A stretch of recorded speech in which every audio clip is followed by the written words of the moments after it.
Welcome back to This List Sucks. I'm JB. Hey everybody, I'm Mike. We have a very special guest tonight. Very special. And just before, like I've heard, like, are you, just to be clear, are you actually Lee Stamper, or are you just like a spokesperson for OnlyLee.com? I am he. In the flesh. So we have Mr. Lee Stamper of OnlyLee.com. He's only, listen, and if you're familiar with Mr. Stamper from OnlyLee.com, he's only partially in the flesh tonight. Yeah. I mean, from what we can gather on YouTube, he's partially clothed, which is... You're seeing less of him now than you can see if you go to OnlyLee.com. OnlyLee.com. That's right. OnlyLee.com. Yeah, no freebies. Yeah. Yeah, and I'm actually a minority shareholder now. I've sold most of my stocks, so I'm not really the owner of the company anymore, but I still am the talent. So I heard they're shorting the shit out of it. I know that's what I was going to hear too. It was a terrible squeeze that was being set up. So when you sold your stake, did you get into GME? Oh yeah, just GameStop and a little bit of AMC. To the moon. To the fucking moon. You got diamond hands on that, son? And then I won't have to do any more sex shows because I'll be rich. But you can still do something for fun. You can. Yeah. I'll still send you guys some videos. You don't have to do all that degrading stuff though. Just the acts you want to do. True. So in all seriousness, just like a few weeks ago, we had Justin join us from New York for some of the albums. We're going to be doing the same thing this week.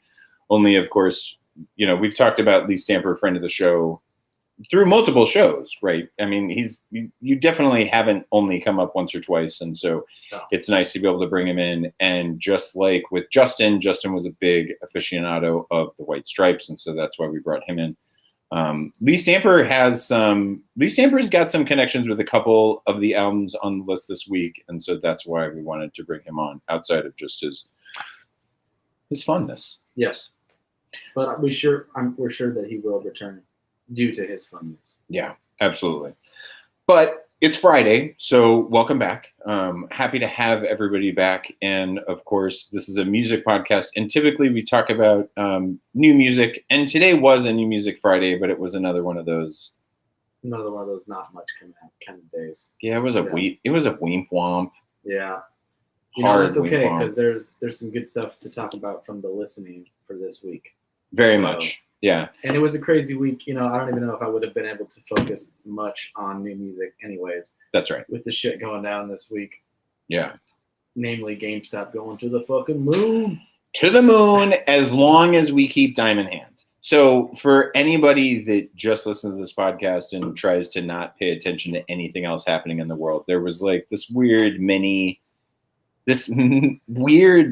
plebeian revolution in the financial markets this week in the stock market. Yeah, hardcore class warfare, right? This is like Occupy Wall Street was like, you know what? Drum circles in the park were fun, but didn't really do anything. So fuck that. Like, let's just start destroying hedge funds. Yeah. With stimmy checks. Yeah. All our stimulus check money, we're gonna just destroying hedge funds and getting rich ourselves. Yeah. Yes. I mean, potentially getting rich, right? It's happening. Because I mean, a lot of people. You heard it here first. Lee says it's going to the moon. Mike already told me this is a risk-free investment. He said that several times. And this is what he does. This is what he does. So you got to trust him. From a fiduciary. Listen. He's also personally guaranteeing any losses that occur. I didn't know you were doing that, Mike. I'm issuing credit default swaps against individual investors. In all seriousness, it was a really crazy week, and you guys are roughly the same age. Lee and I? Yeah. Yeah. You guys are roughly the same age, and I'm not. Like, I'm older than you guys. And so as an older part of an older demographic, there's always been this notion that at some point in time, millennials are going to come into their own in a way where millennials will start making more decisions about what's going to happen in the world of the future.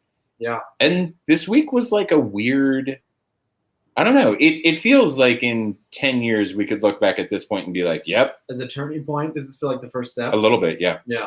To me, it does anyway. It could be a massive wealth transfer. I mean, It could be. Like we talked about, not enough to really make a massive difference for the 1% necessarily, but it's somewhat of a difference. Well, and it could make a huge difference for people that, were able to get in on this early, as long as they're able to get out in a way where, where you don't get your face ripped off. And it's so fitting for our generation that it would be like a meme stock of a dying company. Yeah. Yeah, but I love that too. I mean, I really, really fucking love that too. And that's part of the reason why I love AMC, because AMC is like the one other just kind of really piece of shit stock that's been beat to hell. It's a little bit latched on to GameStop in a way, but it probably has more potential. I don't know. Maybe I'm just talking out my ass, but from just the facts, I would think it has more potential to go back up. Because I mean, just after the pandemic's over, people will still go to see movies, but it's not like people are going to start, retail purchasing video games that much anymore. I mean, unless there's a huge run on fucking Zelda. Yeah, I mean, well, the new systems don't even have disk drives anymore. Yeah. Yeah. So what are they going to sell? That's actually supposedly they made a deal with Microsoft, some kind of distribution thing with Microsoft. But I agree with you. I think AMC seems more like a real long-term investment. Yeah. I mean, listen. At least there's something tangible there that people know, and I still think there's a lot of people that love the movies. Right? Oh yeah. So I mean, I love the movies. But at the same time, I got to thinking about that guy from Chewy, right? Which is why everybody got so excited when he got in on GameStop. And I got to thinking about this the other day. If you could take every used game from every piece of shit GameStop fucking storefront and get it all into like a handful of centralized locations and then created an online marketplace that only dealt in used games. And you got rid of all the retail fronts, you got rid of all the rent and all that shit. Maybe that's where GameStop. Maybe that's the future of GameStop. Because that could have a viable future. I don't know the specifics of it, but I know that is something that they're like, just in general. That's what they're kind of aiming towards, is becoming like the Amazon of tech and video games. But beyond video games, more just tech in general. I think. Yeah. One of their goals. Yeah. I mean, it could happen. But so I've heard that a lot. But the other part of me thinks, wait, isn't Amazon? Because like they sell that shit too already. No. It's gonna be like Amazon but shittier. It's perfect. So, I'm buying more. I do work in finance and I am an advisor, so I just feel obligated at this point in time to just please anybody that's fucking around with this, just understand the risk, right? Second mortgage. God damn it. Yeah, no, I'm with Lee. Everybody understand the risk and there is almost none. Is what he's trying to say. So. As long as you sell by Tuesday, you're guaranteed to get rich. So just get everything you have. Oh God. That's not okay. So that's not what Mike said. That's what word the rest of us are saying. Yeah, that's what WSBers are saying. But Mike, the only one that actually knows what he's talking about here, is not saying that. Let's be clear. Yes, let's be super clear about that. Great albums this week. Not really anything on the new music front, because normally that's something that we like to talk about. Although I will say this, stopped by the record store today and I was able to score the Stooges. The one from the list? Yes, the one from the list. Fucking super excited about that. I know, and I haven't spun it yet, but I'm really excited about it. I also picked up the green and yellow platter versions of Sturgill's Cut and Grass Volume 1. Yeah, and they have multiple copies of that, by the way, down at Marv's, if you're interested in it. And then I almost got you that for Christmas. Oh. But then I decided. Drive-By Truckers is fantastic. Yeah. Like, it was nice. Thank you. Listen, well, it's a thought that counts. There was part of me that thought you might have already had it, but now that I know you didn't. No, because I didn't pre-order it. But then the other album that I scored today was Brothers in Arms from Dire Straits. Oh, nice. Yeah. Okay. I love that record. What's on that? Is that So Far Away From Me, Money for Nothing, and Sultans of Swing. And I fucking love Sultans of Swing. Okay. Yeah, dude. Yeah. That song gets better every time I hear To it. be honest with you. Do you really hate that song? Well, because I'm a musician and I play in bands, and like, God, that just comes up so much. People just always want to hear that shit, and I've played it probably 100 times, and you really start to hate it. So, Really? Yeah. There's no part of it that's exciting anymore? I mean, if I haven't done it in a while, I like doing the. That's what I mean, dude. It's cool. You're a fucking guitar player. It sounds a lot harder than it is. Let's say that. It's a cheap thrill.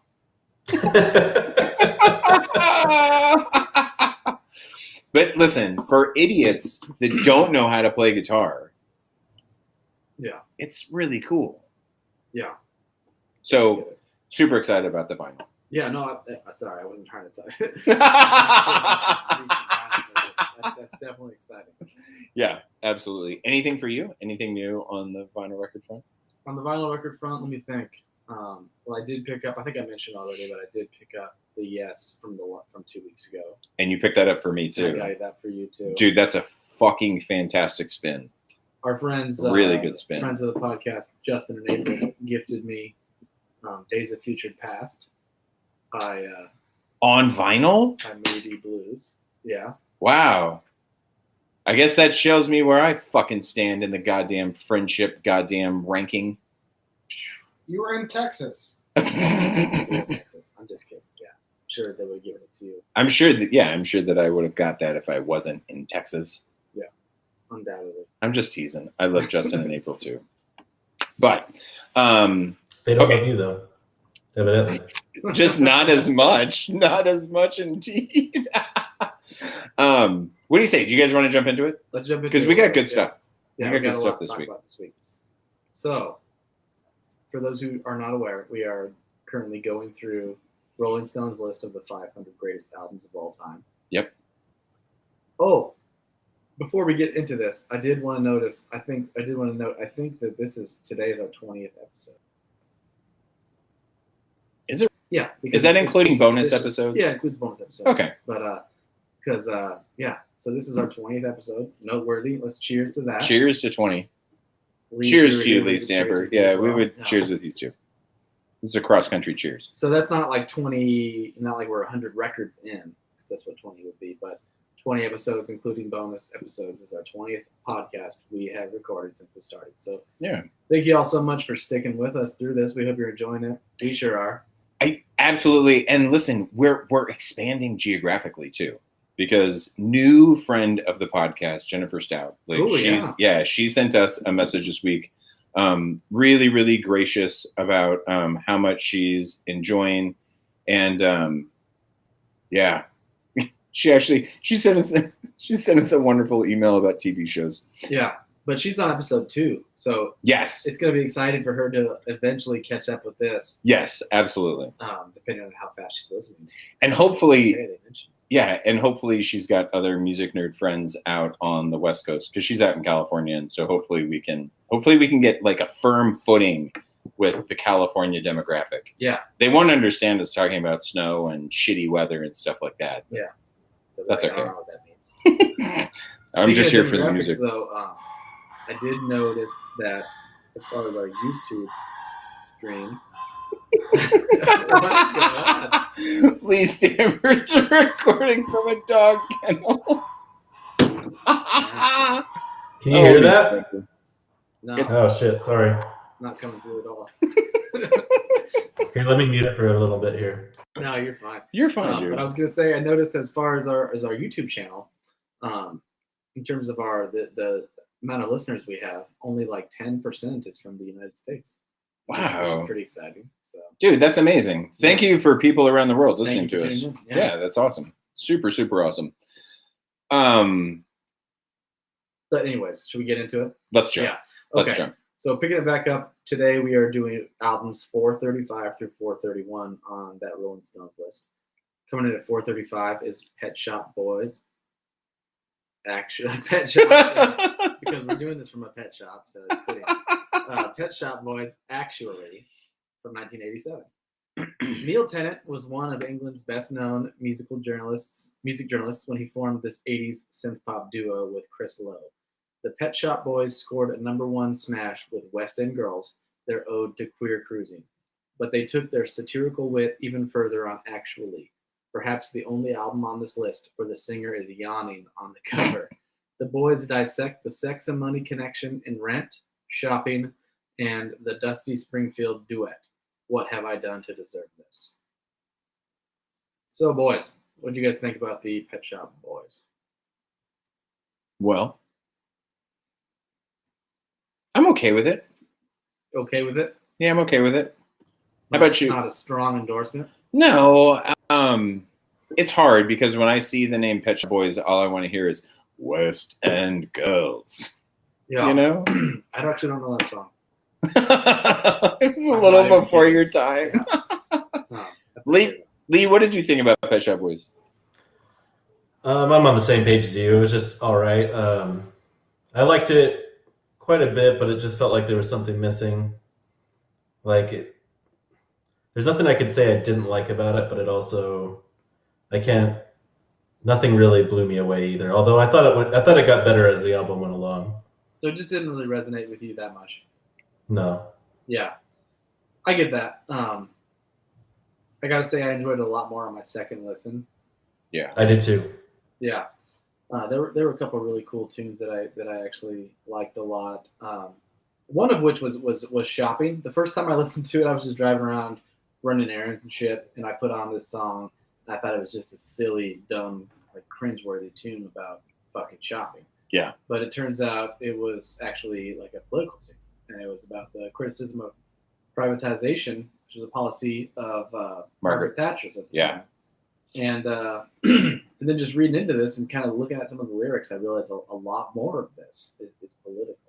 Super political. Some of it is just silly or frivolous topics, but yeah, probably half of it is tongue in cheek, but the other half of it is like it's real. Like it's really kind of scathing social commentary about what was going on in England at this point in time, because this was basically the end of Margaret Thatcher's, or at least pretty close to the end of Margaret Thatcher's tenure as the prime minister. And she was really big. Like there was a huge amount of privatization that England went through during her reign as prime minister. And yeah, I'm with you. Like the first time I heard it, there's that weird like Mr. Roboto effect that they have going on behind the shopping. Right? Yes. And it was like it was so off-putting to me the first time that I heard it. I just didn't get it. But then I think it was you that told me, because I was making fun of it, and Mike was like, "Hey, you should look into that because it's not as simple as it seems." Yeah, I did, and it definitely is a lot better after that. Yeah. I thought there were a lot of catchy tunes on this. There were some really cool bass lines. There were like touches of new age in it, like almost Talking Headsy kind of stuff going on. Bit. I mean, obviously good synth tunes, or good synth lines rather. I mean, it is what it is. It's like a synth pop album. Like the beats on the song "I Want to Wake Up" are really good. Yeah, absolutely. They get really out there towards the end of the song. I like that one a lot. Yeah, the outro to that song, it kind of turned into a jam, right? It's kind of like a lighter version of like a Nine Inch Nails outro or something. It's very it's kind of complex and although it's repetitive, it's pretty complex and it's pretty cool. And actually, that was another thing that I noticed some Nine Inch Nails comparisons throughout as well. Interesting. Yeah, I didn't get that. Or other bands that you thought were comparable. That's funny because this instantly turned me on to Tears for Fears. Dude, that's what I was about to mention. Especially on the last song, King's Cross, I wrote Tears for Fears vibes. Yeah. Yeah, and then so I noticed like Talking Heads similarities. What other? So the one complaint I have against this is I think this is really good, but for me, what it reminds me of is Wham. Well, and I would rather listen to Wham. Yeah, like a low cost version of Wham. It's like Discount Wham. Yeah, Discount Wham. Yeah. I loved the guy's voice throughout the whole thing. Like his voice is really easy to listen to. It's very palatable. Yeah, and the synth and the 80s synth that you get through this whole thing, for me it's really nostalgic, right? Like there's an entire generation of music that's like this, and most of it's now you know, 20 years ago for me, it would have been, that is horrid horse shit and you can't listen to it. But now, But now you can now, appreciate it. well, yeah, now there's like just a certain nostalgia that comes along with it that I really like. Did Well- the voice remind you of anyone? Sorry, Lee, you go ahead. I was just gonna say it's also hard to. It's hard to put yourself back in the mind frame of when this was contemporary, and give them the credit that they have for contributing to that '80s sound. Because now it sort of seems like a stereotypical '80s sound, but they were part of what made that sound popular too. Yeah. Yeah, but that is, again, like, that's where my criticism would be, that what I would really like to hear is, I would really, really like to hear the Pet Shop Boys debut album, which does have West End Girls on it, because it was, you know, this album was released in 1987, and so a lot of this really synth heavy stuff had been around for years at this point in time, and so I think that this is a much more polished and refined version of that 80s dance pop that came from that era. And the debut album, which there's a part of me that thinks that we're going to get that album later on in the list. That's what I was going to ask. Yeah. It's coming up. I do. Like, I think that both of these albums make it onto the list, and I think that their debut winds up a little bit higher. Interesting. Now listen, I don't think that it's north of 300. Like, in fact, I think that if we're going to encounter it, maybe we encounter it within the next, maybe within the next 75 albums or so. But I'll be disappointed if we don't get it. Frankly. This is a band to me that I think is much better suited for like playing like a mix or a compilation of them. Like, I don't need a whole Pet Shop Boys one album specifically, but I would love to listen to a mix of their best stuff from each album. Like their greatest hits, Yeah. Although we are fundamentally against greatest hits here at this list. Right. Yeah. And I agree. But if I'm driving around in my car, I would listen to that before I would listen to this whole album again. And I hear you. Yeah. But the question is, should it be on the list? Yeah.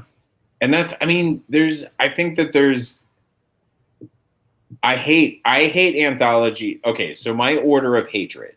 Anthologies. Anthologies is at the top. Fuck you. Yeah. Just fuck Melvin you. Capital is above that. Yeah, I mean Melvin Capital. But then it's anthologies. Sorry to interject with that. Right after hedge funds and specifically Melvin Capital, it's going to be anthologies on a greatest hits or on a greatest albums list. Yeah. Fuck anthologies. Produced by Phil Spector. Yeah. Well, fuck everything by Phil Spector. Hey, man, we completely dropped the ball on that too. Yeah. Thank you, Lee. Listen, for everybody that wasn't paying attention to the world, we have a solid reason to fucking, let's throw up another cheers. Are we cheersing to the death of a man? No. We're cheersing to the death of a fucking monster. Of a fucking predator. Of a monster. Yeah. Did he just die? Yes. Like I didn't even know that. Last I thought week. he's been dead. Yeah, Oh, no. He just died. It was about a week and a half ago, and we really should have brought this up on last week's show, but we meant to. We actually received numerous emails about it. Numerous emails. To the so pointed it out saying, hey, you should mention this on next week's podcast. Yeah. And we still didn't. No, we fucked up. But that's okay. So Phil Spector, fuck off. Like, I hope that hell is hot. Hope it burns the shit out of you. Yeah. Okay, so now reversing back to Phil Spector, we got to go back to Pet Shop Boys.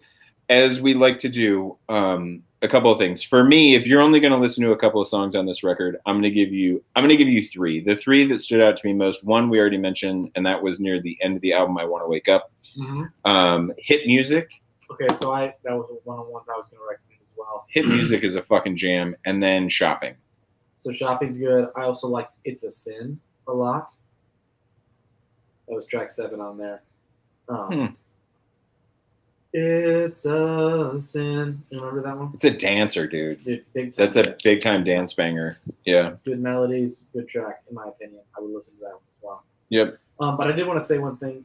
Oh. The voice to me, and I should have mentioned this earlier, but really, really strongly reminds me of the lead singer from like the Death Cab for Cutie or the Postal Service. Ben Gibbons. Yeah.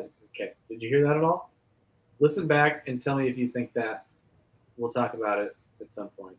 Probably not on the podcast, but. Do you think Death Cab for Cutie has any albums on this list? No. No. Yeah, I don't think so either. Oh, I think they do. You think they do? Ooh. Which one? Plans. I don't know. I don't know which one, but I think they do. Okay. All right. Okay. People that love Death Cab really love Death Cab, and they had a lot of people that were voting on this list that I think would have been influenced by that band. That's fair. Yeah, that's a good point. That's fair. Anything stand out to you? My two favorite were King's Cross and I Want to Wake Up, which are the two of the last three songs. I really like the back half of this album a lot more than the front half. Yeah, King's Cross was great. Yeah. It was a bit. King's Cross was a bit too moody for me. Was it? Yeah. Yeah. So I'm a sucker for that, though. The Smiths and all that type of Tears for Fears, the melodramatic 80s stuff. I love that stuff. I gotcha. I actually did end up adding this to digital, but I'm not super interested in vinyl. I did not add it to digital because I'm kind of siding with Lee on this one. Like if I'm gonna, because I would absolutely add Tears for Fears, but I would rather have a best of their early years. I get that perspective. Rather than this record. And I'm definitely not, I mean, I wouldn't hunt for this record on vinyl, the debut with West End Girls. You get that? Fuck yeah, I would. Which makes me think that we're gonna get it. So yeah, I wrote vinyl, no. List, I wrote sure. So I don't feel super strongly about it, but I don't feel strongly about taking it off. I think it's better than a lot of the stuff that we've encountered elsewhere on the list. Yeah. So I'm kind of there too. I'm okay with it. I would buy it on cassette. I don't have vinyl, so. You do the 8-track of it? Yeah. I guess I'm okay with it. Yeah. I mean, I'm not against keeping it on the list, but at the same time, if we don't ever get the Pet Shop Boys debut album, then I'm gonna say fuck this album and give me the debut instead of this one, right? So it just kind of depends. Depends on the future. Yeah, it depends on how it plays out. So yeah. All right. Well, moving right along. If nobody has anything else to add, now we're gonna move on to number 434, which is the 1994 album from Pavement entitled Crooked Rain, Crooked Rain. Rolling Stone says, after the indie rock slacker King's dazzling debut, Slanted and Enchanted, nobody knew what Pavement would try next for an encore. Crooked Rain turned out to be their sunniest, most tuneful music, a concept album about turning 28, full of pastoral beauty and wise-ass melody with echoes of Creedence and Hendrix, maybe even the Dead. Stephen Malkmus' breathy vocals and bittersweet guitar ripples in Gold Sounds, Silence Kid, and Range Life capture the moment of feeling stranded halfway to adulthood, so drunk in the August sun.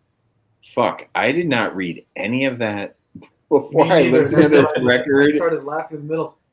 Echoes of the Dead, huh? What do you guys think about that statement? Lee?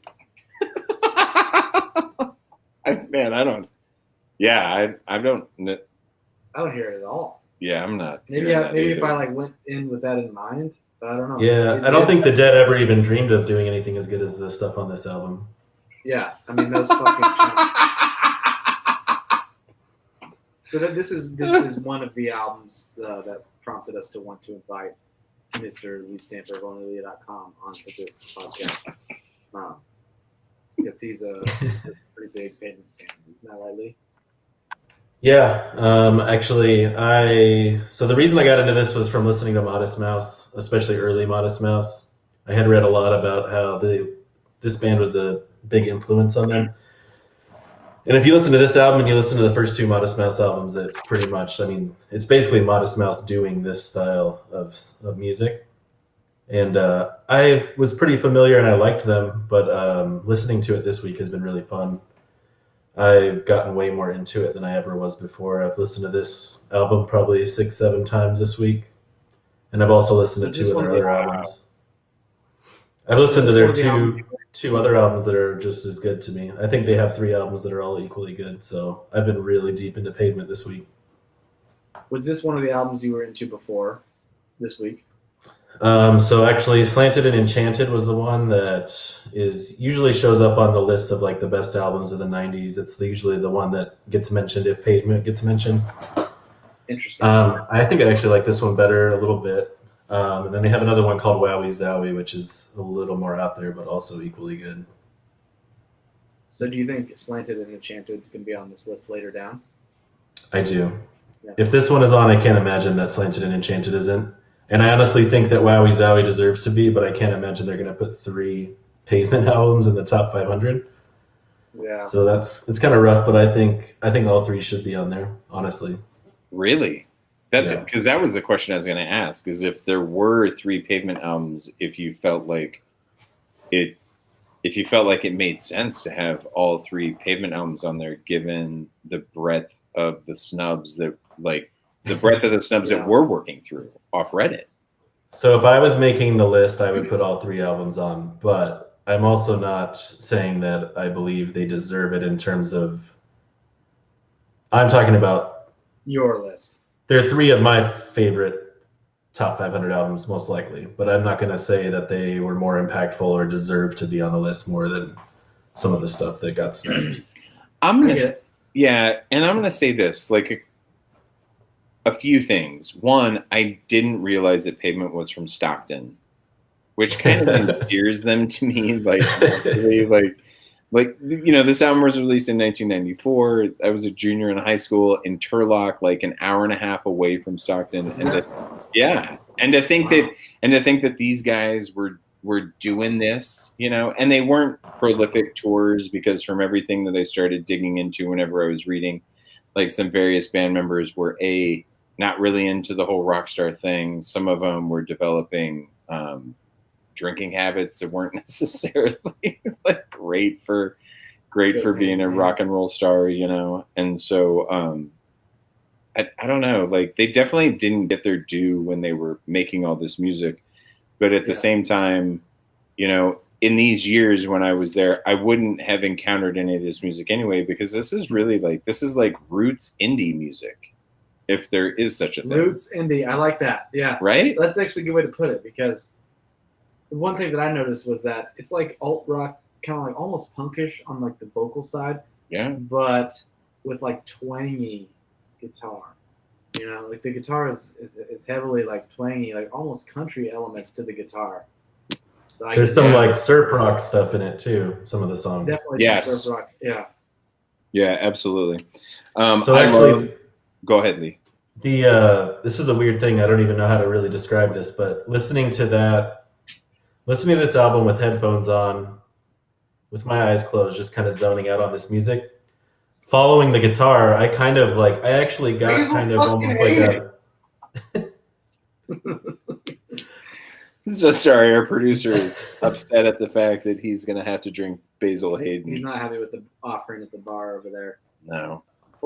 Following the guitar track on some of these songs, I literally got the feeling of like motion sickness or seasickness. Is there any track in particular that you felt that way, Lee? Trying to remember. Let me see. But it was just so weird, and I think it's meant to be sort of unsettling and sort of off kilter, but I love it. Was it Fillmore Jive? No, it was earlier than that. I loved Fillmore Jive, by the way, and it got like so messy and so weird with like guitar noise, crazy, chaotic build to it. Yeah. But God, man, I like that. Solo on that. Yeah, I got really sold on that. Like, and like I said, it was so bizarrely chaotic. Well, that's weird that you say that, because part of me was like identifying that as what would be described as lo-fi.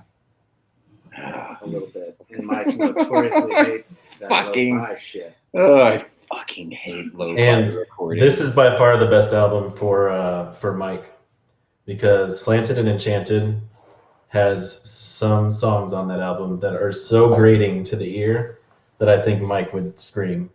And Wowie Zowie is similar too. It gets real lo-fi at certain points, and I know Mike struggles with that. Yeah. I liked it a lot overall. I'm intrigued to check out more Pavement, because this was like my first foray into these guys. Me too. They just have this unrefined quality that I find really like endearing, and not unrefined in a bad way. It's just like it's a little bit rough around the edges, but intentionally. Yeah. And it's that makes sense. No, it does, because it's the intention that I dig. Yeah. It feels honest for sure. Yeah, no, it feels genuine. Absolutely. Yeah, and honest might be the best word for it, because when I listen to somebody like the Growlers, or somebody that is a much more contemporary artist that is intentionally making shitty sounding recordings, I think that they're just dumb for making a shitty sounding recording. But this was 1994. Again, I think a lot of this stuff, and this was their second album, so their first album, these may have been only 8-track recorders or 4-track recorders that they were tracking all this stuff on. And so, the lo-fi nature of the production isn't because they were like, hey, let's make something that sounds like shit. Let's intentionally lo-fi it. Yeah, no. There's a natural quality circumstantially. It's fucking Stockton in 1994. All right. Like, there's not, that's not an epicenter of musical recording technology. But they can also kind of catch you off guard. You get into this rhythm of sort of similar sounding vibe, and then out of nowhere you get something like 5 - 4 = unity, which was like almost like a jazz instrumental interlude. Yeah, I love that track. The reason they called 5 - 4 is because that's the time signature. It's in I didn't know that. Really? But actually what it was is, and it kind of changes. It goes between a 5/4 section and just a regular 4/4 section. But the 5/4 section was really interesting because it was 3 measures of 5/4 and then 1 measure of 6/4. So it was like 1 2 3 4 5, 1 2 3 4 5, 1 2 3 4 5, 1 2 3 4 5 6 1, and then it repeated that sequence. Wow. So that's why they called that 5 - 4 = unity. Because of that. There's also some surprising moments with like a few songs. The one that I can think of off the top of my head is "Heaven Is a Truck." There's kind of a beautiful piano line that comes out of nowhere, and I would catch the piano here and there throughout the album. And there's some really good stuff in there that doesn't. It seems like it drops out of nowhere, given that the rest just sounds like almost like a less polished kind of a Weezer sound, Yeah. The notes that I made on that one was, it felt like a cooler track to me, right? Like, just like literally just a cooler track, not meaning like it's cooler than something else, meaning like they just came off some punch. God damn it. Like a cooler. So sorry, I gotta just make an editorial comment. When we started this, God damn it. When we started this when we started this recording on YouTube, we're trying to be cognizant of time. Yeah. And so JB's job was No way. We just talked about this. Wow. I failed to start the timer. And actually, this is a colossal failure on multiple fronts. I'm sorry. Whoops. Okay. We gotta JD was supposed to be keeping time, and clearly he has not. Yeah, that's my fault, guys. I apologize. He shit the bed. 57 seconds in. And the local producer of the show is literally doing nothing except complaining that he has to drink Basil Hayden. So this is clearly the quality that you're getting tonight. I love you guys so much. Okay. Listen, back to Heaven Is a Truck. It's a cooler track. To me, it was trying to be too cool. That's the summation of what I had about that. Huh. Yeah. I liked it. Listen, I really liked the record overall. Yeah. Like I really did. Not genuine on that one track. You thought they were just trying a little too hard. Yeah. Yeah. Yeah. I don't. Well, then it's followed by "Hit the Plane Down." I believe it's followed immediately after that.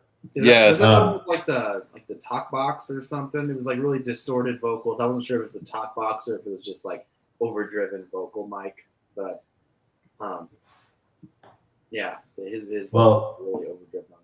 I love the bass line on that song, but I was playing that with my friend Nick, and he hated it so much. And it just repeats throughout the entire song. To me, I felt like it was intentional and added to the song, but he wanted to turn it off for sure. So I'm kind of with your buddy, because musically I thought it was okay, but lyrically I loved the song. Like, the lyrical content of that song was really was really cool. I mean, it was clearly a song about drug addiction and just like addiction in general. But lyrically, I loved the imagery. Lyrically and musically, is where it was just like it was okay. I mean, I didn't hate it, but it wasn't anything special to me either. I really did love, like, musically, I love the guitar player. And it's Yeah. not that he was doing anything complex. It was just, he had this, like, rough around the edges, but yet, like, super confident about every note he played quality to him. I guess I don't even know if it's a guy, but what I said to him. But JB, have you ever listened to the first couple Modest Mouse albums?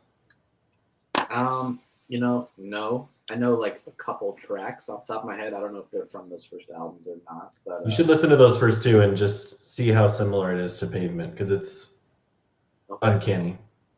I'll do that for sure. Yeah. And I wonder if there's any Modest Mouse on the list.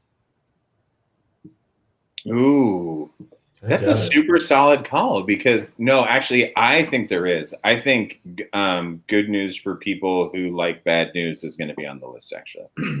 And if it's not, I will fucking outrage because I love that. I really, really love that record. It's definitely their most commercially successful one, which is also why I think it bodes well to be on the list. But they didn't make the Reddit snub list, and without them being on the Reddit snub list, I have to believe that. Yeah, I gotta believe that Modest Mouse makes an appearance. I would hope. I really like the vocals as well. What do you think of the vocals, guys? I liked him. Yeah, I liked when his voice like cracks a little bit on a couple of tunes. I actually enjoy that. I think he has a nice like breathy quality to his voice. I do too. I like, especially when he gets a little bit out there too. Like there's the one song where he just keeps yelling Korea over and over again, and I love it, man. That's when I really feel the emotion in his voice when he's just yelling, you know. Not yelling, but you know what I mean. Yeah. A controlled kind of emotion. Yeah. I would probably tell you to listen to Stop Breathing. The dreamy quality to that track, I really, really loved. And it was funny because that was another one of those kind of lo-fi tracks. Like I made a note, it sounded sludgy to me. But then there was also almost like this weird dream pop type quality to it that I dug it. I really dug it. Dreamy bridge on that, sure. Yeah, and that's what would pull me in, right? Like that kind of just like that once in a while dream-like quality is what sucked me back into the song, and I really loved it. Really, the highlight for me was Unfair, track 6. That's the most like straight ahead rock song, I think, to me. Yeah. Yeah, it was like a 90s like alternative rock kind of sound. Yeah. My favorite was definitely Range Life. I've had Range Life stuck in my head for 3 days now. I'm right there with you, Lee, because that was another one that I put multiple stars on. And I called out Stop Breathing as my one track, but honestly, Fillmore Jive and Range Life would be right there with me. Was Range Life the one with the jab at STP? Yeah. Yes. Yeah, that was kind of funny. And the Smashing Pumpkin. And the Smashing Pumpkin. Yeah. Which that made for really good reading. Really good reading. Lyrics were, Which I read that he regretted that later on and said that he would not have put those lyrics in there as a more mature lyricist. Yeah. And if he knew how much it ended up pissing off the other artists because he didn't really? Yeah, and he didn't intend to piss anybody off. Apparently Stone Temple Pilots got way more pissed about it. That's weird. That's their fucking problem. If you wrote that, I would be laughing. It's not even that bad either. He's just saying like, oh, they're dreamy bachelors or whatever. Like he's just kind of poking fun. It's not like a real hardcore diss or anything. It's not like Vindictive or anything. Yeah. Exactly. I think they took it. I think we should write more songs talking shit about STP. At least Scott Weiland. Rest in peace, Scott Weiland. I did add this to digital. I would probably maybe pick this up on vinyl, but I'm super enthralled and I want to check out more. I haven't yet because I haven't had time, but I want to check out more because I did dig it. I enjoyed it. It's going to be about the same for me. I did add to digital. I'm not going to hunt the vinyl. If I came across it and it wasn't like a high price, I'd snag it for sure. But, yeah. And as far as like the list, I can see it being on there. I feel like there's there were a lot of bands influenced by these guys. One band that, and I don't know, maybe I'm like way wrong on this, but that I kind of hear in some of this stuff is Jet. You know Jet at all? You know, they're the ones with that song, "Are You Gonna Be My Girl?" Oh, okay, yeah, And I hear Pavement a little bit there. a little bit, a lot more folksy though in Pavement, right? Yeah, but just the stylistically, like not necessarily genre, but Yeah, I feel you. For me, I think I would need a little bit more time to keep listening before I say something as aggressive as this. But the first thing that really caught my eye when we were talking about this week was going to be the LCD Sound System album, which is they're one of my favorite bands, one of my favorite albums. I honestly think I like this more than the LCD Sound System album now. wow. Oh, Jimmy. Like this is fucking Christmas. This is quickly becoming one of my favorite albums. But I need a few weeks to cool down, listen to it a few times before I get too crazy. Sometimes it's easy to get caught in the heat of the moment, you know. But I love this album. Yeah, That's fair. Listen, I'm glad you like it. I'll keep it on the list. I think it's in about the right spot, and yeah, I'm good. Just check it I'm out. there too. It's a good one. Now let's fucking get into Moving some. on, Yeah, getting into it. let's get into the jam. Okay, so coming in at number 433 is LCD Sound System's "Sound of Silver" from 2007. James Murphy had proven his kung fu as the most badass electropunk producer in clubland, but not even fierce fans dreamed he'd make a masterpiece like "Sound of Silver." Every track sounded like a different band's greatest hit, from the political punk goof North American Scum to the synth pop breakup lament "Someone Great." The song for the ages was "All My Friends," huge, sweeping, ferociously emotional, with disco keyboards and rock guitars pulsing as Murphy looked back on the youth of killer parties and silent moments. I fucking love this album Yeah, with an unbelievable ferocity. I love this album. and same for Lee. And this was one Oh, of the yeah. guys that you had mentioned you were excited for me to get into, because I had never checked these guys out. I mean, no, that's not true. There was like one from 2011 or 12 that I had listened to a couple times. This is happening probably. That sounds right. But after getting through this several times throughout this week, I have to say I'm right there with you guys. Yeah, I mean, and I don't even know where to start with LCD Sound System. So first of all, I didn't uncover LCD Sound System until 2016 because Lee Stamper and I have been going to Bonnaroo for a very long time together. In 2016, LCD Sound System was announced as one of the headliners of Bonnaroo. And we were very confused. Yeah, super confused because we were like, we don't know who the hell these guys are and how in the world could they be headliners? Well, that's how you guys got introduced. Yeah. Holy shit. Yeah. JB, this might surprise you, but I have a long history of being very pessimistic about every lineup drop and thinking it's the worst lineup that ever came out. Really? And when I saw a band that I didn't even recognize as a headliner, I was throwing firebombs. Yeah. You were salty. Yeah. He almost did. He was threatening to not go because it just wasn't worth it. Just was not worth it to go to the festival if there was going to be a piece of shit band like this. And then it's still to this day a top 5 show I think I've seen. It's so fun. Unbelievable. But what's tough to pick up with LCD Sound System, in my mind, when you just listen to the recordings, and I think it's easy to get lost in these recordings, and I think you can hear it, but either last week or the week before, you introduced me to this idea of the DJ method, right? Mm-hmm. And this is just thick. This is DJ method, Yep. right? Yeah, all the way through. Yeah. Yeah. Especially the gradual addition thing. And so that's what comes up even just from the very first fucking track. Yeah. He does this thing where he just lays something down, and then he adds another one, and then another little layer, and then pretty soon it all comes together. You're like, okay, I get it now. That thing I was confused about at the beginning now makes sense where it fits in. Yeah. And specifically, I wrote this down on one of these songs. I gotta figure it out here. Maybe it's Get an Octave. It might be the very first track. Some of them with a little woo woo kind of thing in it. You gotta give me more than that. There's only one track that has that, I promise. I think it was the first one.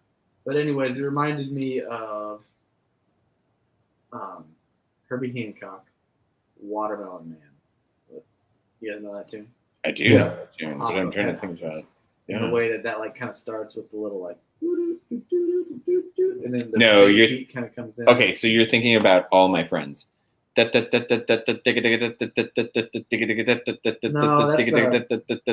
piano thing. I'm talking about something else.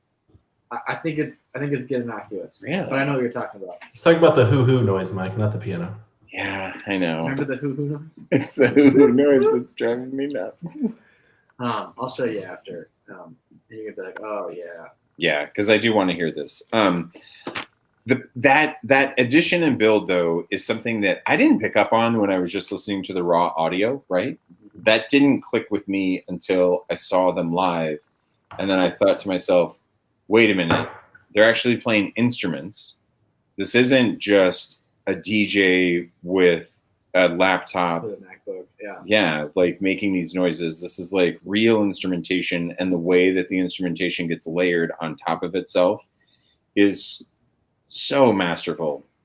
And his voice, James Murphy's voice, gets me every fucking time. Yeah, Every no, he has time. a great voice. You know, and I also love Nancy Wang, who is the voice of You Can Normalize. Don't it make you feel alive? Yeah. And I love it, love it, love it. Yeah, what? I wrote that. I even wrote that down. What track is that? That's on Get Innocuous. That's the That's very That's the first first track. track. Yeah. Yes. Yep. That's the one with like the crazy like atonal dissonant string outro thing, where all of a sudden it goes to like all these strings. Yeah. Yes. No, Absolutely. I mean, Oh, I just realized I know that noise. the The The What noise was he's it? talking about is in that song, I'm pretty sure. I told you. It I think is I in can- Get Innocuous? I can hear the noise now in my mind. Yeah. It's in there. Listen, everybody, if you're out there and if you're listening to this and you haven't ever listened to LCD Sound System, please give it a shot. I mean, it's fun and it's genuine. At times, it's unbelievably heartfelt. Like for me, and it's funny because Rolling Stone, do a fucking any modicum of research before you say that someone great is a synth pop breakup lament. Because Oh God, that's what it said? yeah, thank you. This is not a fucking breakup song. Like this isn't somebody that this isn't about a person that's not in your life because your relationship ended. This is about a person that's not in your life because the person's fucking dead. All right. It's and even worse great. because he literally says that his wife, he like mentions his wife in the song. I So know. It's clearly and- about someone external to that relationship. Yeah, I mean, it's really just, it's so, I mean, that's a terrible blatant, just a terrible oversight. But listen, this album, it's really, really special. You know, I think that you have a wonderful mix of songs that some songs are just unbelievably celebratory.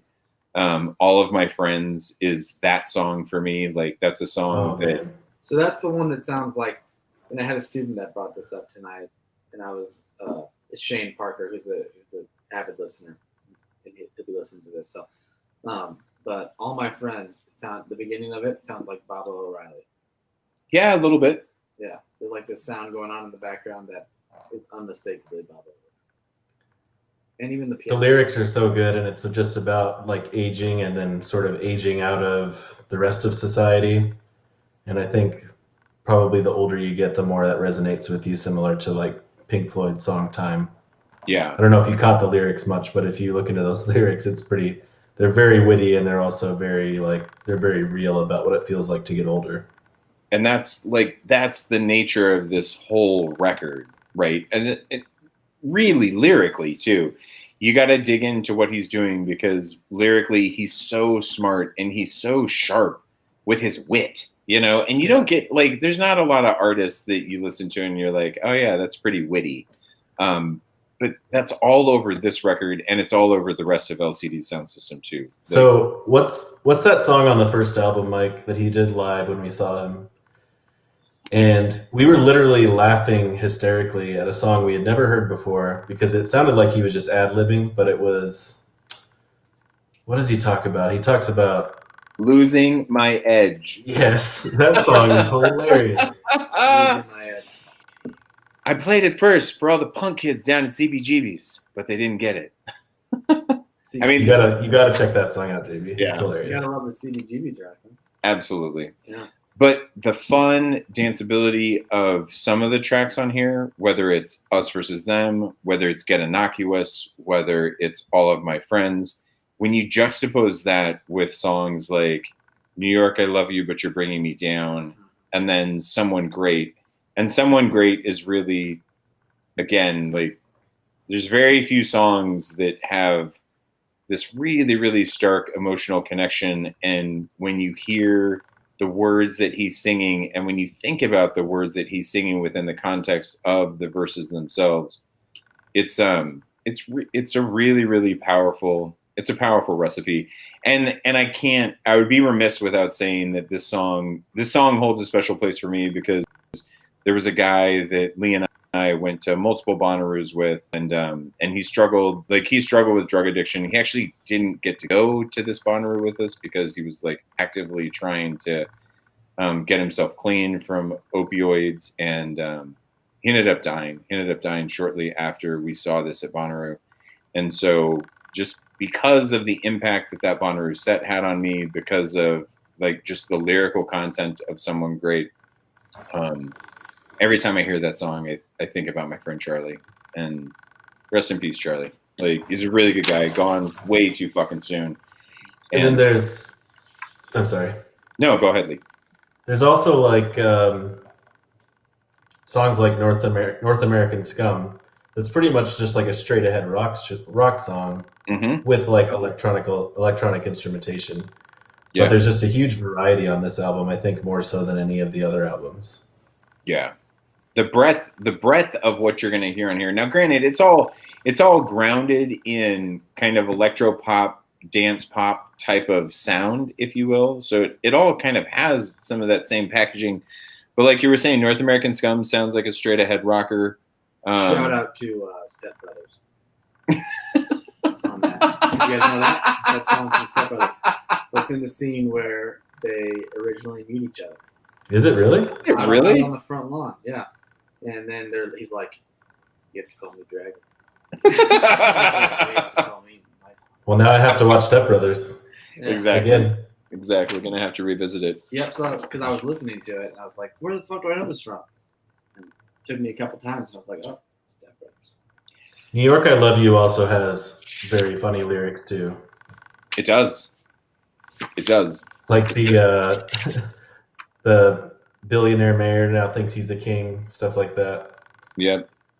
I really liked the bass playing on that song in particular.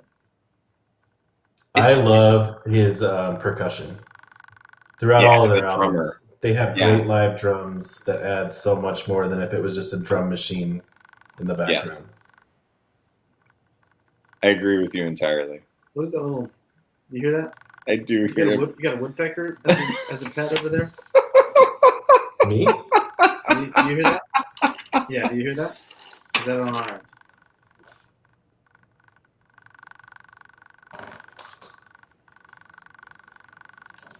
No, I think that's Lee. I got nothing over here. That's Lee. It's only Lee.com. Mute yourself for a second, Lee. No, stop. Let's not do that.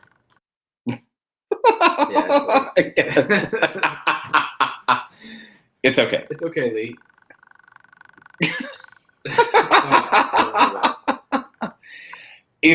So this is the impossible question. I think this is the impossible question for Lee and I. If you were only going to tell, like, if somebody said, listen, I don't have an hour to give to this album, because this album is pretty much a solid hour, even though there's only 9 tracks. So a lot of these songs are like 6 or 7 minutes long. I would tell you, take the hour and listen to the whole thing. But that's because I'm a huge fan. If you only had one song to pick out for somebody that had no experience with this album, what would it be? I really loved the opening track, Get Innocuous, but I also really loved Us v Them.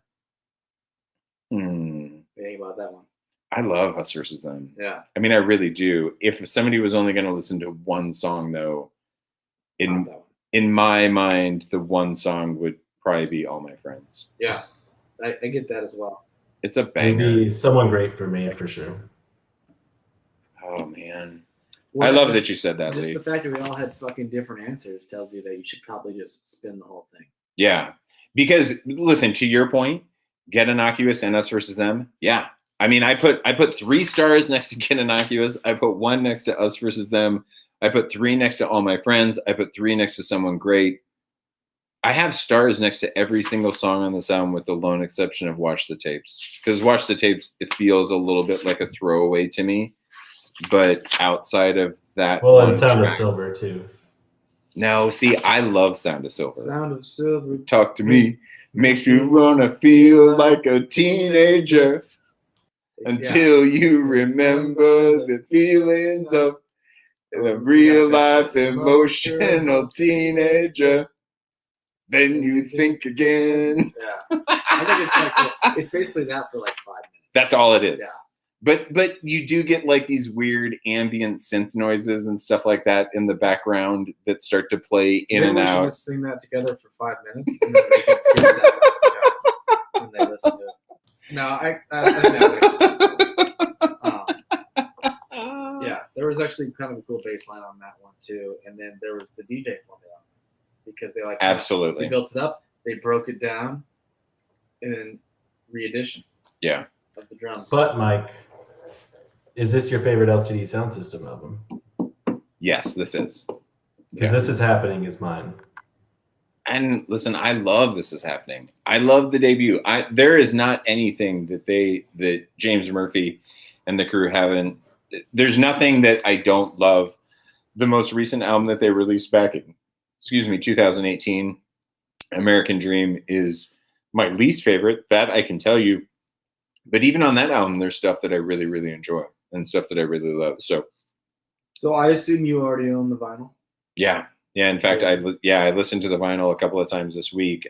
Nice. Like, it's part of my digital catalog already, and I did add to digital, and I would buy the vinyl. yeah. And you think the list belongs on the list? You think? Yeah, I think it's too low for me. Really? Yeah, I'd move it up. I'd like to Based see on what justification?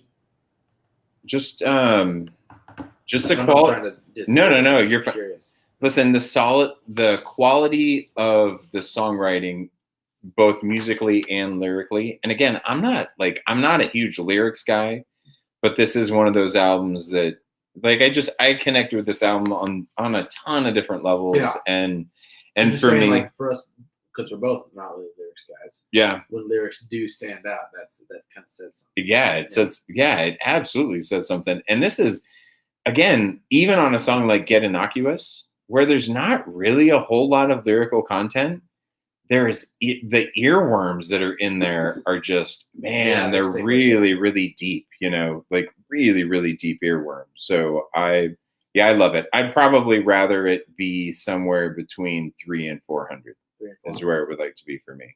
I'm cool with it being on the list, absolutely. I don't have a strong preference to move it up, but I'm not against it either. Yeah. But I think that if I was to listen to some more LCD Sound System, because like I said, I've listened to the other one a couple times. The one that I think maybe, I don't know if it's the next one after this. This is happening. This is happening. Is that Yeah. the next one after this? Yeah, with Dance Yourself Clean on it. Yeah, I think that's the one I listened to. Yeah. I listened to that maybe a couple times, but I don't remember it super well. So I think if I got more into this band, I could get more on that train. You could. Yeah. You could. Lee, where do you like this album on the list? Do you like it here? Would you move it up? I would move it up, and I would have it behind This Is Happening. Really? I'm a little bit concerned that This Is Happening is not going to be on this list, though. Yeah, I don't. I would actually be a little bit surprised if it was on the list. Only because I think that, especially between Someone Great, All My Friends, well, just between those two songs, I think that those two songs would be more critical darlings than anything on This Is Happening outside of Dance Yourself Clean. Which Dance Yourself Clean, which is the first track on This Is Happening, fuck. Dude, that song just rips. I mean, it's a fucking banger, like top to bottom. It's really, really good. Yeah. And with some of the stuff that I've seen on this list that you guys have gone over already, Juvenile and some of that other shit. As much as I even like the Juvenile album, Namely, if this is happening isn't on there, that sucks. Yeah, exactly. Welcome to our world, Lee. This is what we do weekly. Maybe we'll throw it on a snub. Exactly. On this episode. Hey, before we move on to an unbelievable album next, which I know that we're all going to love, to a far superior album to what we're currently discussing. What I don't want to do is I don't want to go any farther without talking about friend of the show, Rex Todd. I was just about to bring that up. I know. And we fuck this up every week. We do. We either completely forget about him until halfway through the show this week, or we start off with it and then fucking forget halfway through. Sorry, Rex. We love you.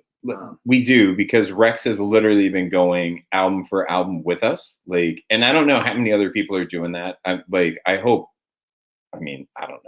that everybody's been fucking going through this whole list with us. If you have been, amazing. I have heard from several people that are doing that. Wow. Which is kind of exciting. That is exciting. Power to the people, right? Like, the GameStop revolution continues on the list of 500. But Rex is also sending us emails every week where he's giving us his feedback. So he had not listened to LCD Sound System since he saw them in 2006 at Lollapalooza.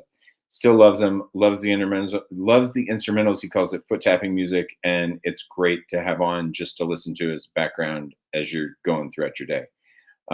He also likes to listen to this and rock out with his cock out. He said genitalia, but I know that he's a boy. So that's what he said about LCD Sound System going backwards. He thought that the vocals of Pavement reminded him of Ween. Interesting. I don't know that I get that. But at the same time, some of the songwriting, you know? Yeah, potentially. Is there any chance he's thinking of Weezer? No. Or he for sure knows who Ween is, because I don't see that at all. Yeah, no, absolutely. I almost feel Weezer's less than Ween, though. Personally. You think they sound more like Weezer? Yeah. Yeah? He goes even further. He says this mofo has got, all caps, to be the lead singer of Ween. If not, it's his vocal doppelganger. That's pretty clear about He's convinced. He's convinced. And I absolutely know that Rex knows who Ween is. Do you think he thinks he sounds like Ween? Yeah, clearly. And listen, the Diener has did I fuck that up? It's Gene. Yeah, the Geener. The Geener has all kinds of different voices that he uses throughout Ween recordings. And so I'm not going to say that Rex is full of shit, because I don't think that he is. But ultimately, he loved it. He thought it was a wonderful album. Side note about Dean Ween. Mm-hmm. If you are so inclined, this is a real thing. You can hire Dean Ween to take you on a fishing excursion. Oh, That's a real thing. My uncle in Maryland. For his, I think it was in Florida, is where my uncle did it at the time. I'm almost positive. But no way. It's in Maryland? Maryland. Because he lives right off the Chesapeake. But there's no chance he would do it down there. I don't know. For some reason, I thought it was in Florida. Could be totally wrong.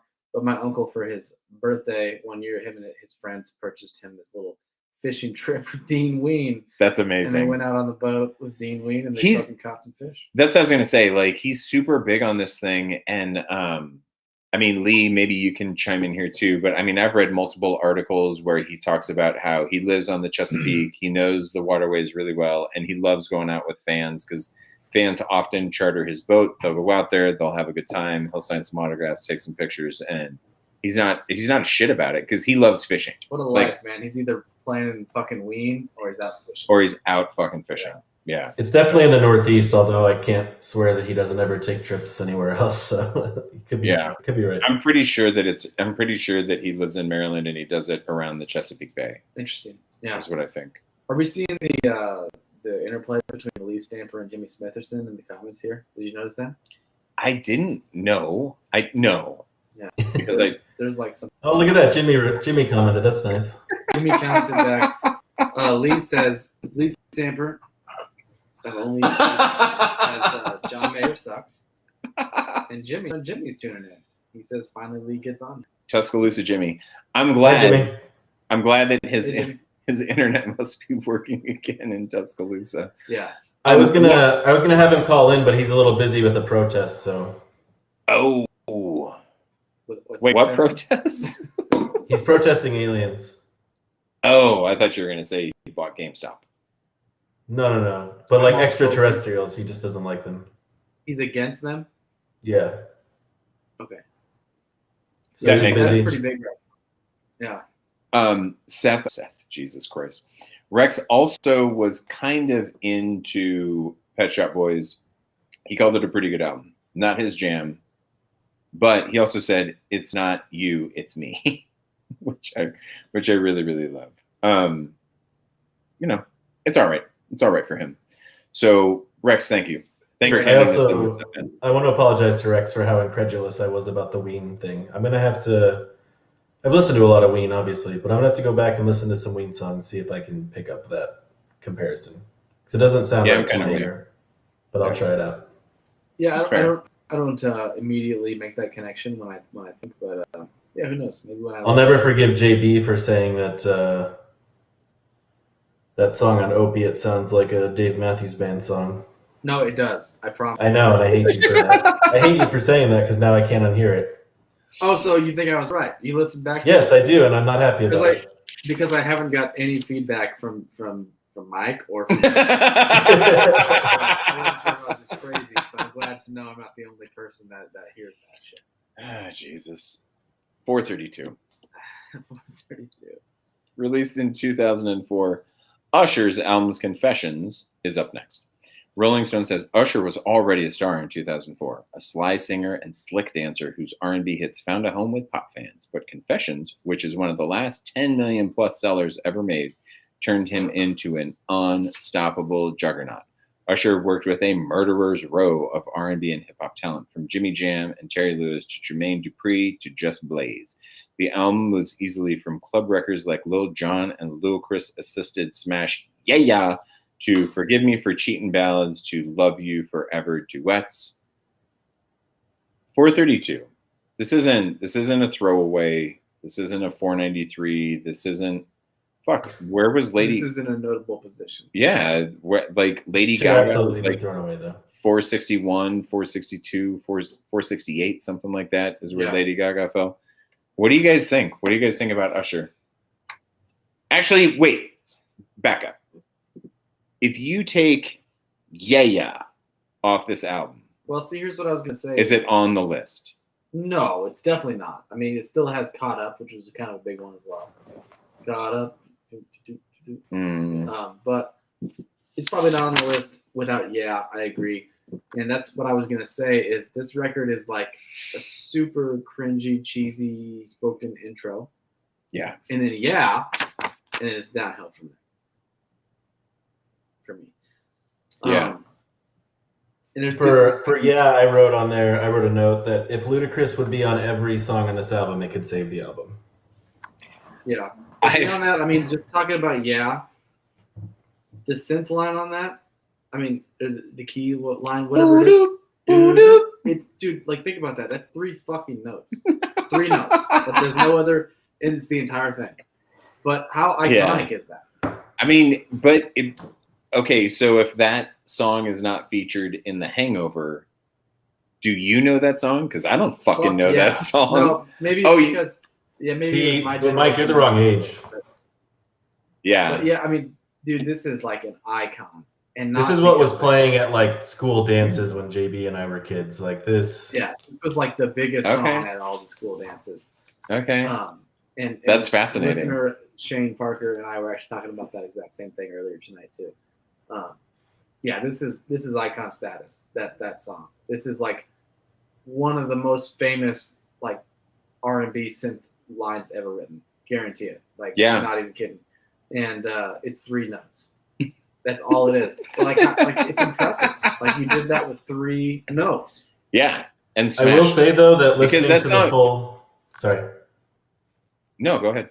Listening to the full song, because obviously everyone knows those notes, but I've never sat down and listened to the full song really.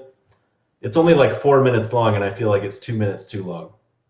Like I got sick of it by the time we were halfway through it. That's the feature. It's the same thing over and over again. That's the feature, right? Because that song was probably a 2-minute song, and then they were like, "Man, this thing's really hot." Luda. That's right. Let's get Luda on here because Luda can drop some flow and it'll just smash. And let's get Lil Jon just to say yeah. Well, and really I think all he does. I think he produced this though. Oh, did he? Because now I'm a lot more impressed. I didn't realize that. Did he really? I'm pretty sure that Lil Jon produced this. Lil Jon is capable of producing something? Yes. Yeah. I think they should have. That was it. But we're like, well, this guy just says yeah, but bring him in. Yeah. Fuck it. They should have kept Ludacris and Lil Jon and taken Usher off that song. Then I would have loved it. What does he add to it, really?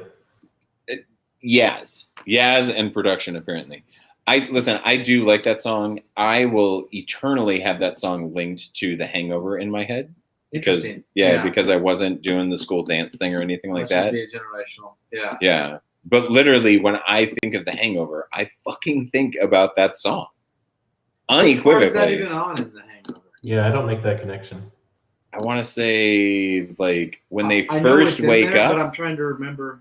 I want to say it's when they first wake up in the hotel room. It's like once the party starts raging and they start forgetting things. Yes. That first night, and then it carries over. And then it carries over when they wake up. You're totally right about that. So it's like the party montage of them getting fucked up, and then they wake up. And so yeah, like that's. But I think for me and Lee, it was already such a big iconic song that before that didn't even mean anything. The sure. fact that it was in there. Yeah, and that makes sense. And it's also been in lots of other movies. Yes. But those 3 notes. Man. I get that though. It's 3 fucking notes. It's kind of impressive, I gotta say. Now, the rest of this album, in my mind, can pretty much just go fuck off. Lyrically, it is. You didn't like Confessions? That is the most unnecessary 2-part song ever made. That did not need 2 parts. Because I was hoping they're not even related. What would part 3 have been? Would part 3 have been, honey, I'm really sorry. I've actually been hiding this girl and my illegitimate child, which you don't know about, in this other safe house. The safe house that I wasn't just hiding my girlfriend in from Confessions part 2. Just getting further and deeper, like Confessions part 4. He's like, like a satanic blood drinking ritual. Like, this is gonna be nice. That would be far too interesting. Just fucking tell my girl about this fucking blood drinking satanic shit.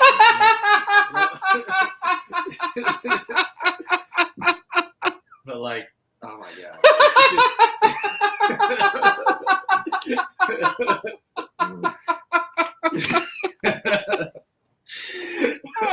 I mean, yes. That's what I'm worried.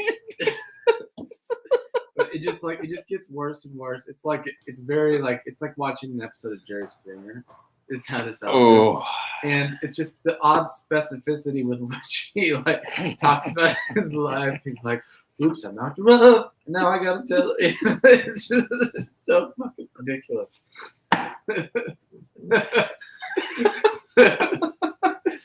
I'm so sorry. She's like, and I got a call. She's got one on the way. Oh, God, it's so bad. It is just. I mean, I don't know. Like vocally, he's a good singer, but that's just, okay. So that's what I was gonna say. The words that he's singing are the questionable part. He's a good singer, but is he doing anything that other R&B singers of that time didn't do? Like nothing about what he's doing seems unique or special to me. This seems like the most generic R&B record imaginable. I think it's worse than I don't even view this as a generic R&B record. I view this as a super talented singer, but like just shit writing. It's just shitty writing. It's just shitty songwriting all around. And I hear what you're saying, Lee. Like it's definitely like there are several contemporaries that you could argue are doing exactly the same thing. I mean, he has some good vocal like riffing and like some vocal runs he does that are pretty impressive. I will say, I gotta try to figure out if I can find which song this was on. "Do It to Me."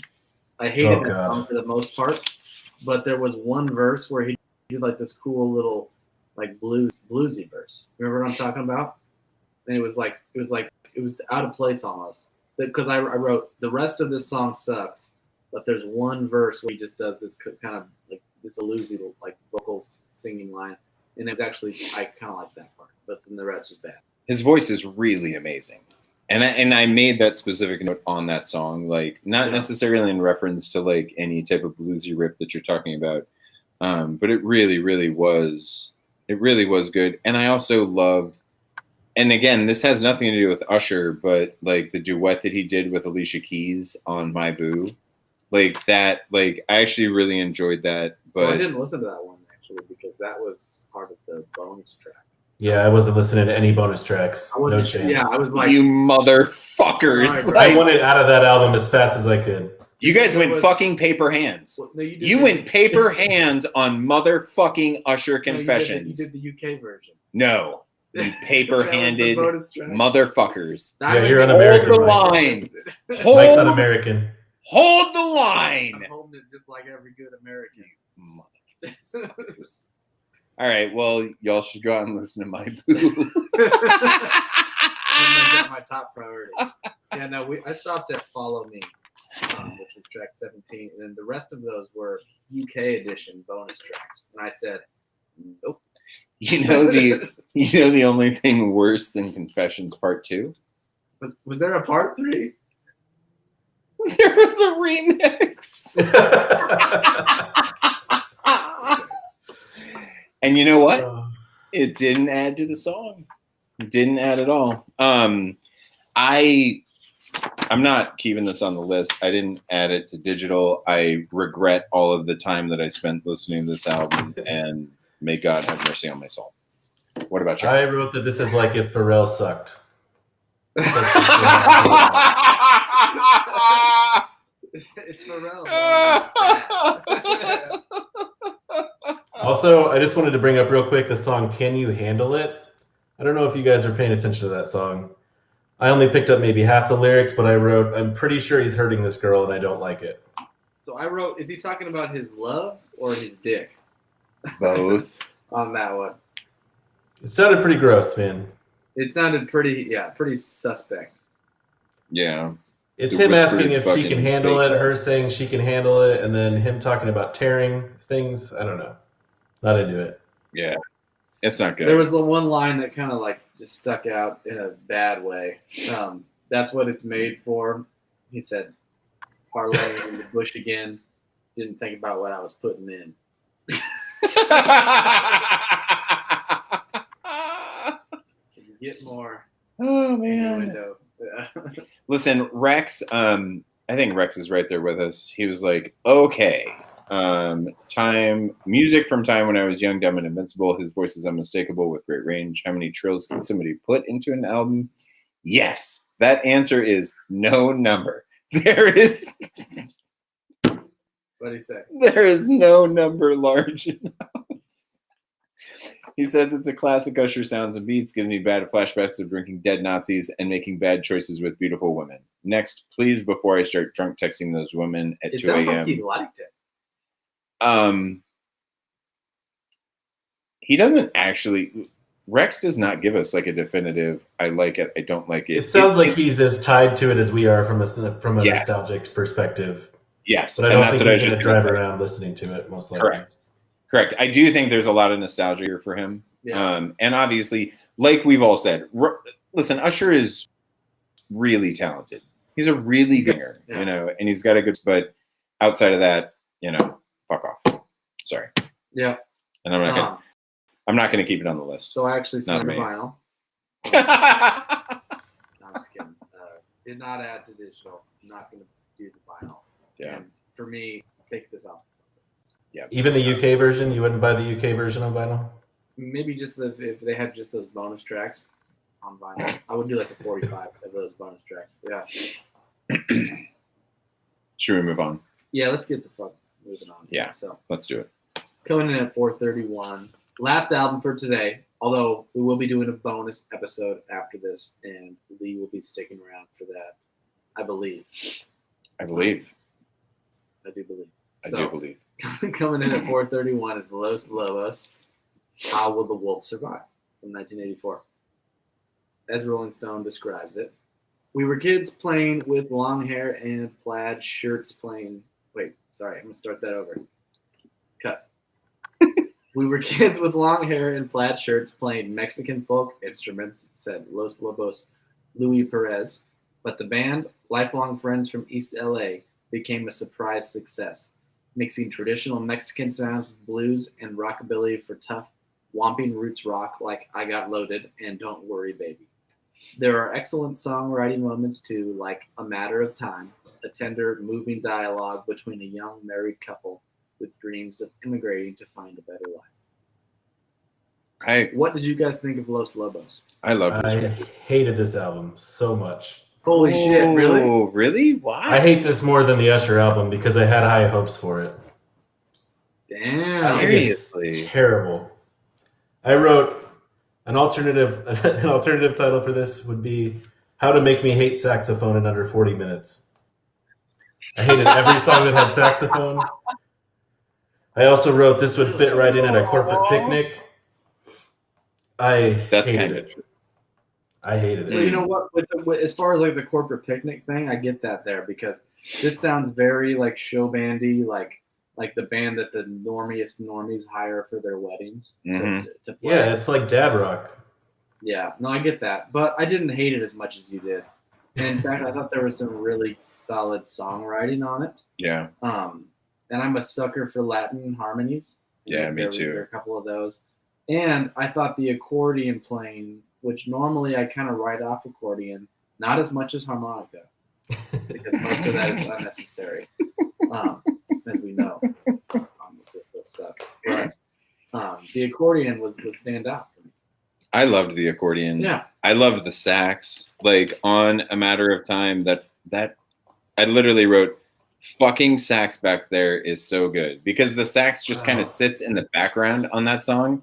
And I really loved it. And I like that they mentioned A Matter of Time because for me, like songwriting wise, that was a really good song. Like good chord progression, kind of like swinging soul rock kind of stuff. Mm-hmm. The second track, good horns.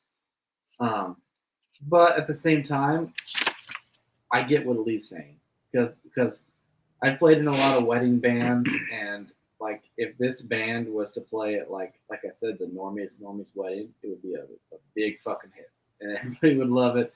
And so this is not like something I'm gonna listen to very often. And I was surprised at how much I hated it, to be honest. I was actually looking forward to it because I've heard about them before, and I thought maybe I would like it. And it felt so uninspired to me. The whole. Do you feel like this album is on here purely because of the inclusionary efforts of Rolling Stone on this particular iteration of their list? I don't think so because it's not like this is a rock band from LA. Like, it's a weird one to have for Mexican rock band. Yeah, but if they're trying to be more diverse, they would include an actual band from Mexico, I would think. I mean, this is just like Chicano rock from LA, and in terms of like Chicano rock being represented, they got plenty to pick from Santana. So, like, you know what I mean? Like, I don't think that's the reason it's on here. I think it was. I mean, this was like a particular type of music that was being made in this decade. I kind of equate these guys a lot with like bands like Bare Naked Ladies, kind of similar to that for me a little bit. You hear that at all or no? I mean, a little bit, but there's just like you can't get away from the Latin inside of Los Lobos. Definitely, yeah. Right, and because even though they'll go from like kind of bluesy songs to rocker songs to very like Tex-Mex, Tejano type, it's all really, really good to me, and I love it. Like I loved the breakdown, which I think that was the fourth track. No, the fifth track was the breakdown, and that you had really, really amazing and wonderful accordion playing with the sax. It was like it was a 2-for-1 deal between the accordion and the sax that I just can't get enough of. And so yeah, well, that was I'm like down. where the accordion and the sax and the bass and the guitar were doing like arpeggio, like dun dun dun dun dun dun dun dun. I mean, it's all simple. That's the thing. It's like it's very simplistic. It's very, very highly palatable music. Like this is going to That's go what I like. really well in a setting where people are really vanilla when it comes to music. Yeah. You know, but at the same time, it was well done. Like it's upbeat, it's pleasant, it's a happy, joyous kind of like tonality, with some good playing, some really really solid playing, good horn fills. But I get what Lee's saying, because like for me, this is just like I'm not going to put any real effort into listening to this again, and it's not at the top of my list for something that I really want to invest much time into. You know? I will say the stuff I liked was the And more... I'm definitely not upset by. I'm not upset by anything that Lee has said. I'm not upset by anything, that you have said throughout any of this. Like, I agree with everything for the most part that you guys are saying, but I do have an appreciation for it. Yeah. And especially at the time that it was made. I'm down. I like I'm okay with it stuff. being on list. I'd probably move it way back. I don't think it needs to be anywhere near. So that's kind of where what I it's wrote at. too. Is that I could probably be convinced for list, but I'd probably move it down. And I remember last week we were kind of speculating a little bit. We were like, I wonder how many of these songs are in Spanish. Mhm. There's only one. Only Spanish. one. Yeah, and that shocked me. That really, really shocked me. I liked the more Latin To me, stuff if you're on only it, going to for listen sure. to one album, if you're only going to listen to one song on this record, I would tell you to listen to The Breakdown or A Matter of Time. You could do either one of those. Matter of Time was really really good. I kind of have a soft spot for I Got Loaded, just because I performed that a few times in a couple different That's a great song. show band kind of things. It's a fun one. It's a fun one about getting drunk. Especially Yeah. what it's about. Yeah. It's a little party song. Evangeline was kind of nice. Some good guitar playing on that. I actually heard in some of the bluesier tunes, I heard Stevie Ray Vaughan on the guitar, Mm-hmm. which makes sense given the time period. Yep. And then there was an instrumental called Lil King of Everything, was track number 10. 12-string guitar led the charge on that one. Some good layers came in. And I kind of thought that. What did you think about that instrumental, Lee? Did you like that one? No, I didn't like any of this. I seriously actively think you hate this need it, album Lee. so much. I would say don't listen to any of these songs and listen to Chicano Batman instead. Lee, are you still there? Can you not hear me? Uh-oh. Well, we'll get that figured out. We're getting towards the end of this episode anyways. So Yeah. Yeah, I mean, I thought it was a solid record, but it just comes down to I have to budget my listening time, and I'm not going to put a whole lot of effort into listening to this record. And I think I'm back too. I did not add it to digital. Not interested in the vinyl. You could convince me on the list, like I said, but it's going to come down quite a bit for me. Yeah. Yeah. And I'm the same way there. I'm okay with keeping it on the list. I'm probably going to move it way, way down on the list. I didn't add it to digital. I'm not. I guess maybe if I found the vinyl, maybe I would pick it up because I really did enjoy the record. Yeah. I really did. Yeah. And I know that sounds bizarre to say that I'd pick up the vinyl, but I wouldn't bother adding it to digital.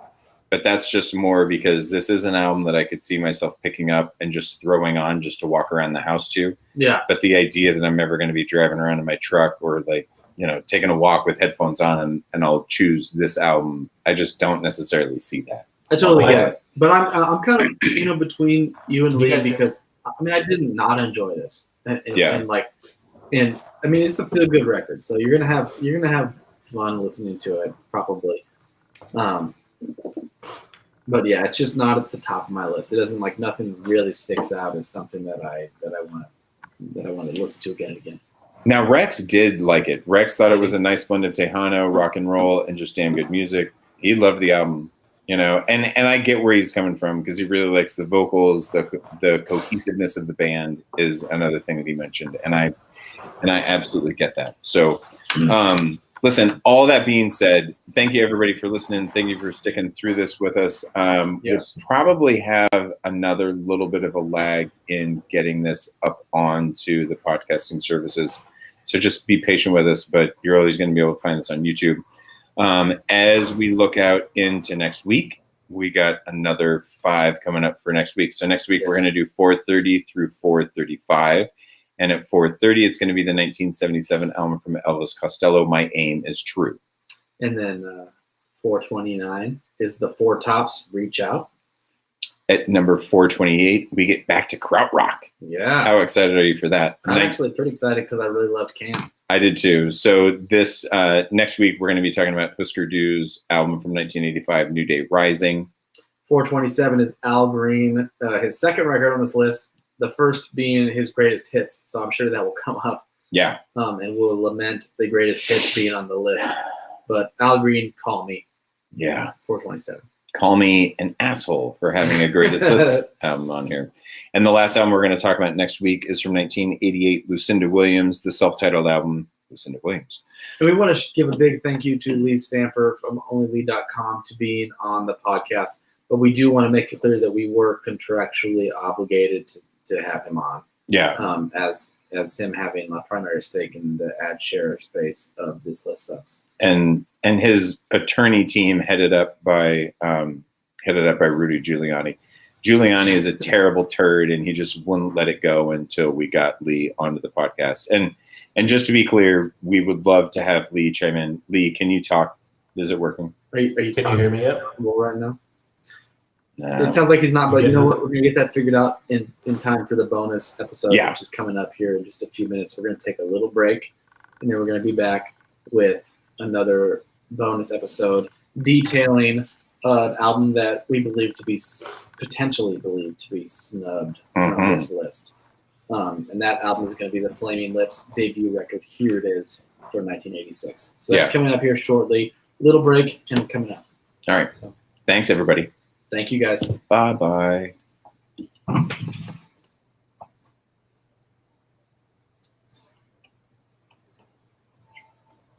You're not getting anything here?